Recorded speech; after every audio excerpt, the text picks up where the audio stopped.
Prayer for the depressed. Father, you are omnipotent and worthy to be exalted.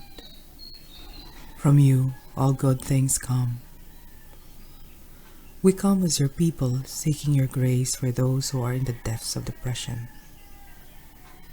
Cast your light of wisdom and clarity when things overwhelm and become so confusing. Remove them from the depths of insidious despair. Halt all possibilities of self-injury and endangerment. Embrace those who feel hopeless and helpless. Renew their hearts that they may seek to live more. Strengthen their resolve when moments of doubts and upheaval are prevailing. Embrace them with your light and love when they feel sadness and defeat. Keep them safe from whatever that may bring them harm.